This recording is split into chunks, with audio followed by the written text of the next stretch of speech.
Welcome back everyone to the channel, and today we're going to dive deep into one of the best leader in this format, which is ST14 Luffy. Now I made this masterclass to be your guide to this deck if you decide to play this leader. Also, if you are new to the channel, click that like and subscribe button now.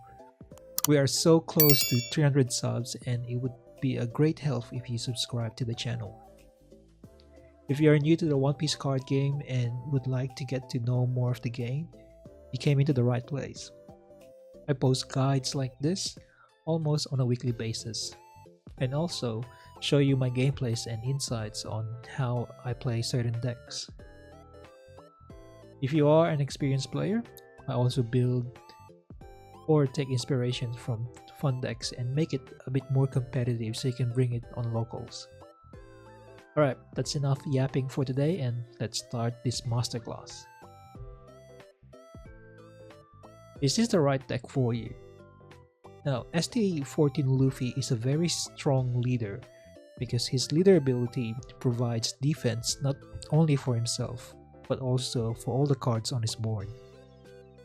You need to understand these key points if it fits your playstyle so you can unlock the full potential of this deck and fully enjoy it.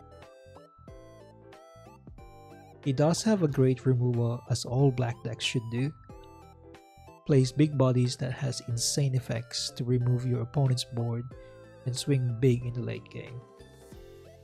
Plays cards from your trash in which, if you have experience in playing black before, would greatly benefit you and help you understand the mechanics of this deck. He's also a 6k leader, which means that your opponent would need to add an additional resource on their turn so they can attack you. This deck also plays a lot of blocker, which black really shines because they have the best blockers in the game right now. So you have the Rebecca, the Sabos, the Borsalinos. However, this deck have a hard time with aggressive decks. It is a very hard matchup because of the brick cards you need, but it's not impossible to win these matchups. It also relies on heavy combos, which requires you multiple cards to be on a certain position in a certain situations. But I believe that the result outweighs the conditions for this deck to work. Now let's get into the deck list. Okay, so the deck list. So sorry about the screenshot being so blurry, but this is a deck list that I am currently using. So let's just talk about each and every card that's in this deck list. So Trico's Brook.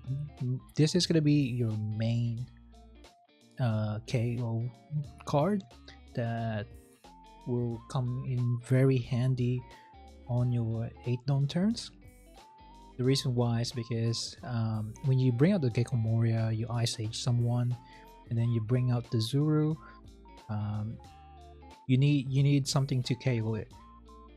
If it is not Jack, which we'll get on later on, it's gonna be Brook. So Brook can pretty much just KO any characters that are like around 65 cost from your opponent's board. So you're gonna be playing him on the trash. So if you see a Brook very early on your opening hand, or like early on your hand, then you must send Brook straight away into your trash. Either use him as a counter or use him as a removal and then swing with him, let him die the next turn. So basically he's kind of like a pseudo blocker when you do that. We're playing 3 copies of T-Bone. T-Bone is just a 2k counter. It can also be a removal if your opponent has 2 cost or less character on the board. But mainly he will be used as a 2k counter. And he's very searchable as well with brand new. Kuzan, this is your MVP for this deck. So Kuzan and Jack, they go hand in hand. We'll talk about them later on, about how you should sequence your turns based on Kuzan and Jack. So this is the card that you want to see on your opening hand. and you just play this one instantly. It depends on the matchup, but if your opponent doesn't have any removal very early on, then Kuzan would be the best card to drop on your second turn. We also have Tsuru. Tsuru is mainly used as a counter, and you want Tsuru on the trash. I've already explained why. It's because you want to use Tsuru to negate 2 from the Gecko Moria's ability, and it would be a lot easier to reach that 0 cost or like that negation ability of the black deck if you have Tsuru on your trash. We also have Isho. Some people have 2 copies of Isho. I personally like just having 1. That's because hand distraction in the game. There's I would say there are limited decks that needs hand distractions. That's why they play this card.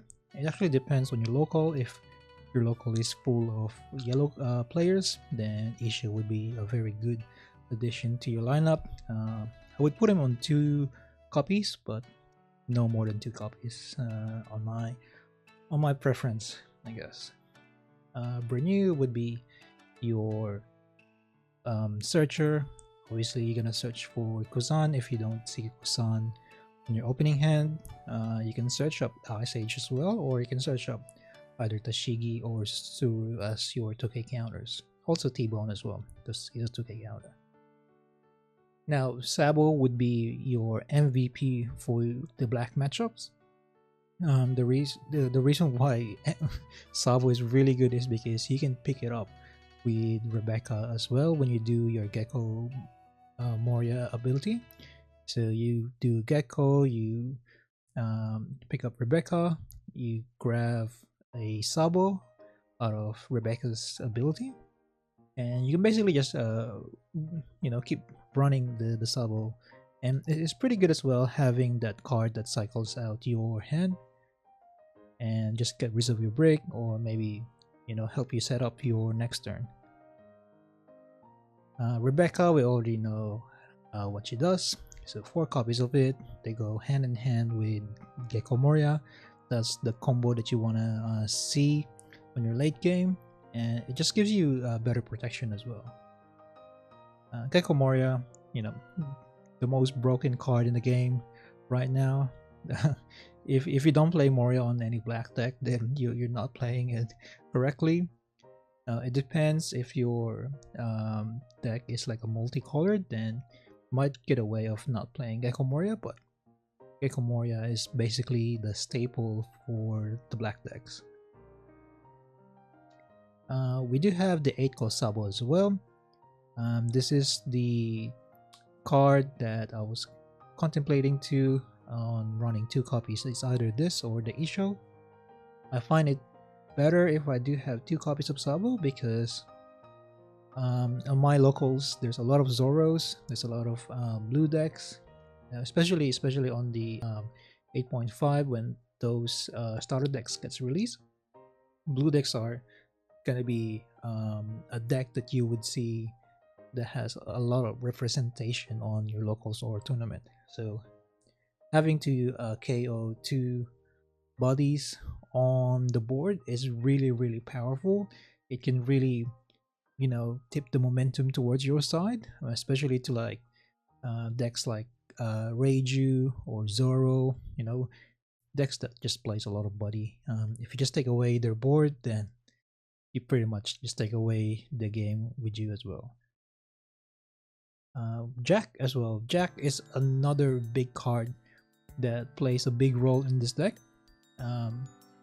He can KO a 3 costs or less. That is very achievable with any black deck, to be honest. You have a lot of resources that can just negate the cost of your opponent's board, and having to draw another card and discard 1 card is such a powerful card or powerful ability to have, just to recycle out like all the dead cards that you have on your hand also, having an 11 cost body is very hard to be removed as well. The only cards that can remove this one is Raigo and Gum Gum Red Rock. There's also the 10 cost Kaido, but it's pretty much leader lock into an Animal Kingdom Pirates, so we're not gonna see that much representation when it comes to the 10 cost Kaido. But pretty much this is very hard to be removed from your deck. Oh, sorry, from your board, and your opponent will just have to KO this via battle. But playing black, you're gonna be playing a lot of blockers as well. Tashigi mainly for 2k. You can play this one early on as well if you are on a odd curve. If your opponent allocated resources just to get rid of this card on your board, then it's buying you a turn basically till you can get to your bigger bodies, which is the key on winning or like making this deck work. I'm only playing 2 copies of Sanji because you're gonna be playing late game most of the time, and I feel like having 3 copies of Sanji is a bit too much. But this is such a powerful card to have to play on the mid game, and yeah, it's just very good removal overall. We also are playing 2 copies of Nico Robin and 4 copies of Ice Age. So these 2 cards here are basically the same card, except that Nico Robin is a 6 cost 7k body. It has a counter, whereas Ice Age is just an event card that will cost you 1 Dawn to play, and they both negate the enemy with 5. So this is the deck list. You can also play other cards in here as well, so don't worry if you don't have all the cards in here, then you can replace some of the cards here that will make this deck work. But for me, this is the most consistent deck that I've been using to win some games over into the sim and in real life as well. But yeah, we're gonna go into the next slide. Okay, so the other cards that you can play on this deck as well is Stussy. So Stussy can pretty much KO everything. It can KO the Jack as well. I forgot to mention that one earlier. But you have to KO one of your body on the board. So you're most likely gonna be just KOing your Searcher, which is gonna be the brand new or the Rebecca, or whatever is on your board, and they can just like KO anything in there. Borsalino, again, Borsalino is such a good card. It is a 6k body, 6k blocker, but the reason why I didn't include Borsalino is because majority of your game you're gonna be on 6k anyway, so it kind of like negates the ability of Borsalino for me. That's why I dropped Borsalino. But if you want to play Borsalino, he's still great in the mid game. He will really protect you against the Kusan if you're playing a black card, or sorry, a black deck, or like a mirror match. It can protect you from getting KO'd by your opponent, and yeah, overall it's such a great card. But for me, having a 6k leader is pretty much the same thing. The 9 cost Kaido, the new Kaido, this is very good because it is a 7 or less character that he can KO, which is very big because you can just spend an Ice Age and pretty much just KO any big bosses from your opponent's board, and plus they do have to trash 1 card from their hand as well. Brook, we already know what Brook can do. He's really good as well against the Nami matchups. But yeah, unfortunately for me, having a 6 cost is very high for me. You can also play the you know, you can just add another Sanji, in my opinion, if I want a character that can KO on mid game. So yeah, that's why I put him as an optional character in here. And Laboon as well. Laboon is pretty strong. Oh, actually, I put in the wrong photo of Laboon here. I was looking at the Laboon that when you turn sideways, it'll give them -4. But yeah, so it's really strong when to bring back with your Gecko Moria. You know, you bring this from your trash, get another Suru, and then you turn the Laboon sideways, give someone -4, then you can just use your Jack to KO that character that you just reduce into whatever cost it is. Alright, let's talk about your curve. So second turn is your strongest curve. So basically, if you win the dice roll, you would want to go to your second. Like you want to play second. The reason why is because this is just like the perfect curve for you. So you play the brand new. So in perfect world, this is how your turn should be. So you play brand new, search for a Kuzan. If you don't have Kuzan, you play Kuzan, you draw one, you pass, or you can attack if you want. Then the next turn, you can either KO someone with Sanji or protect the Kuzan with Sabo as well. And then from there, you can just -4 everything, drop the Jack, attach the Dawn under your leader, and then you make it a 6k leader. So that is the sequence that you want to use if you're playing this deck. The reason why I said that it is very important to know what your curve is or what the right sequencing is because once you set up your Kuzan, it doesn't matter what they drop on the board within the turn, you would get KO by Jack instantly. And then they have to deal with a 11 cost 8k power body on the board. If you manage to drop the Sabo, then you do have a blocker, you do have a counter as well. They need to attach a lot of resources just to KO the Jack, and it would give you so much momentum if you can protect the Jack and the Kuzan together within a turn.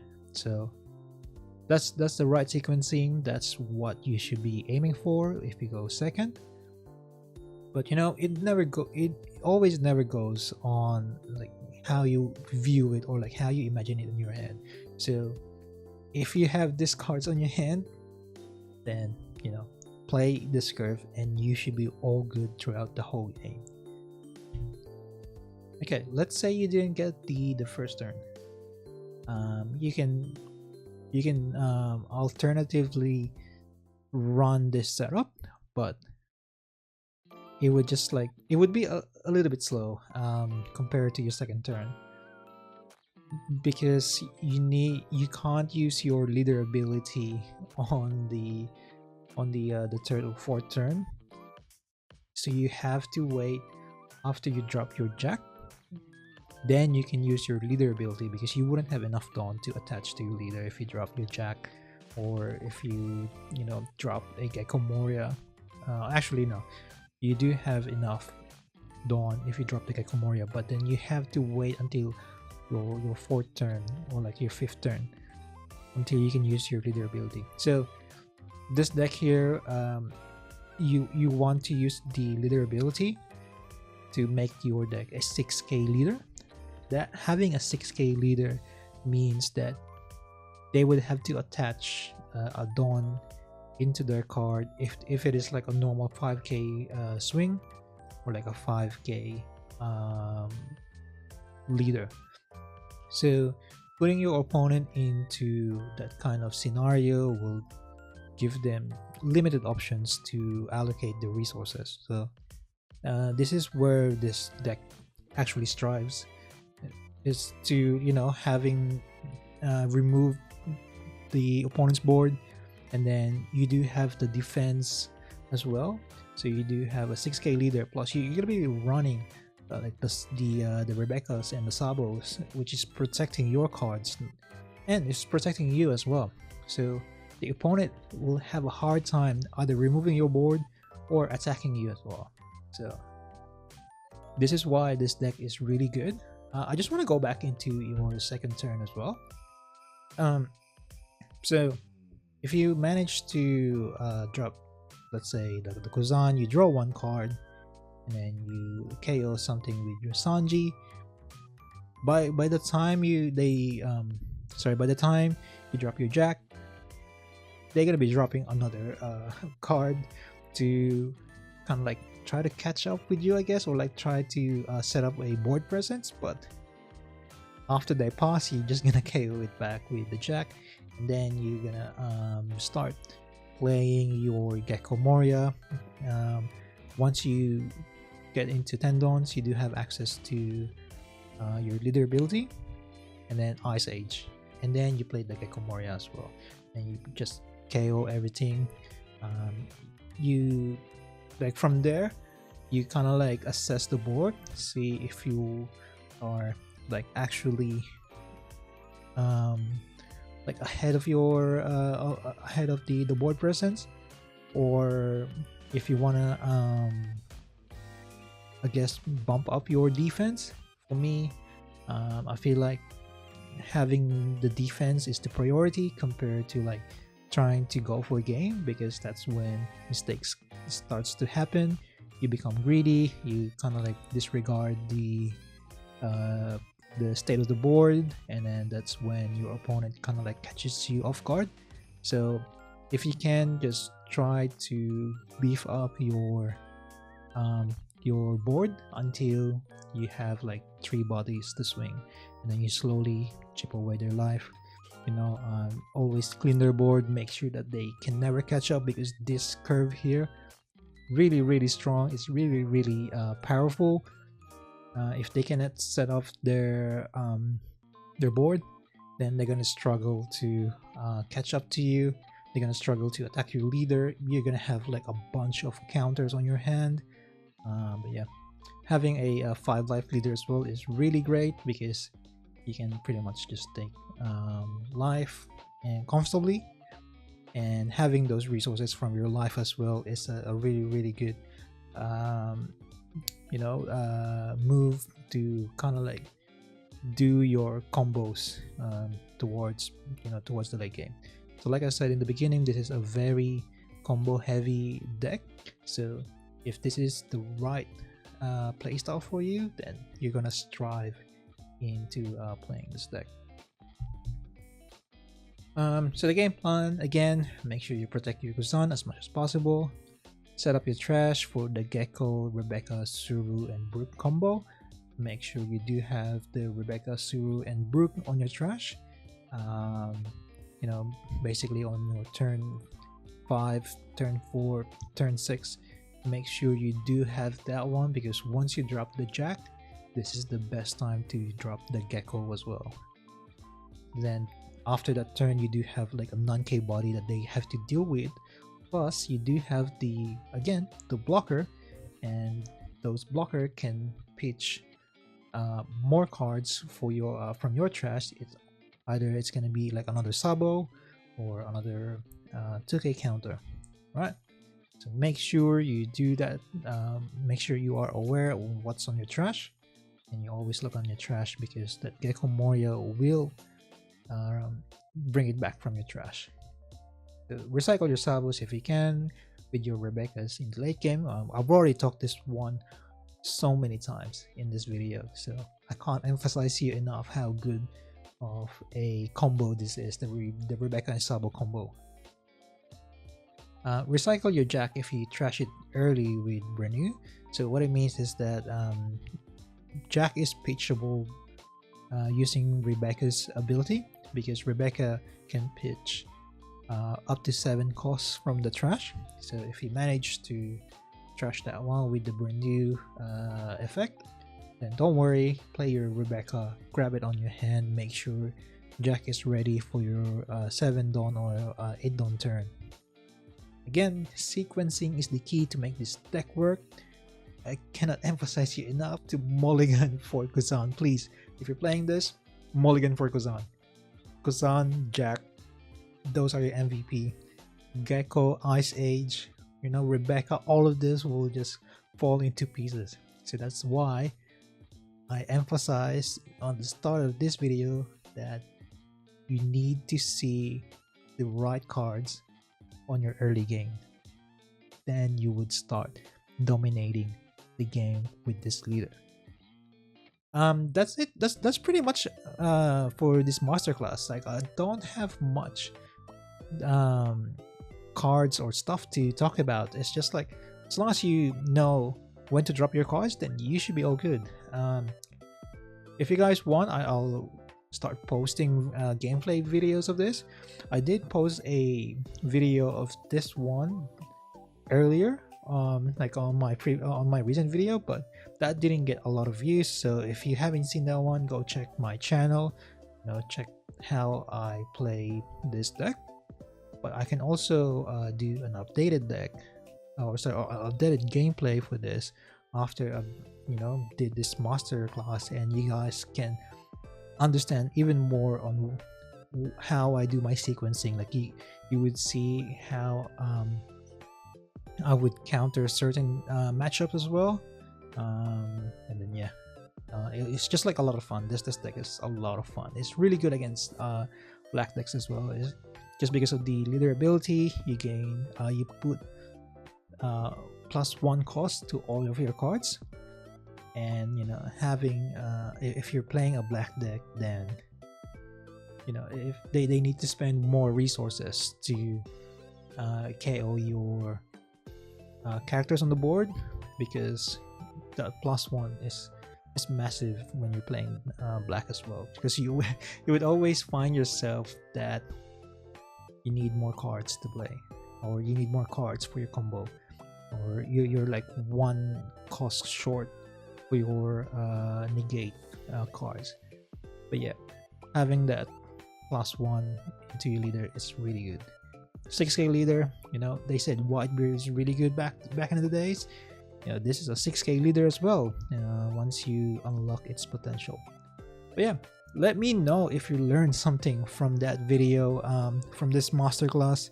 And like I said, if you haven't subscribed into this channel, please subscribe. I have so many videos that I will be lining up. There's going to be some guide on how to play some certain decks. We'll be trying to post a masterclass like this. If you're new to the game, just comment down below. Let me know what decks you want to play. Let me know what aspect of the game you want to learn. And I'm not the best. I'm not claiming I'm the best content creator out there, but I'm here to help new players, or like, even if you're not new, if you're looking for like inspiration, or if you're trying to learn at least the basics of a deck, then I would try to cover that one. I'll try to make it entertaining as much as I can. But yeah, let me know if you want to learn something else, if you want to see other contents from me. But One Piece trading card game, it's really going into like a it's like the future for this game is really bright. Every set there's different metas. Every set that they release, there's a lot of old decks that gets revived because of the new support that we get. And if you're trying to get into One Piece, this is the best time to do it right now. This is the best time to learn. This is the best time to play. The community is really great. I've never seen any community that doesn't welcome new players. It doesn't matter which part of the world you are. One Piece community, I would say, is the best community in the TCG. Even though I don't have any prior experiences from like previous TCGs, but having One Piece as my first TCG, I've always feel welcome, since I started. And yeah, the community is always out there to help you. But yeah, enough yapping again. So yeah, that's it for me, guys. Like this video if you haven't. Check out my other videos as well. I've got a playlist for each set since I started playing or started making YouTube videos. for each set that comes out. Like, you know, sorry, I can't I can't speak right now. So yeah, I do have a playlist for each set since I started making YouTube videos. That's what I was trying to say. Okay, enough with that. I'm gonna edit this video and post it now. Yeah, I guess I'll see you guys in the next video. Bye.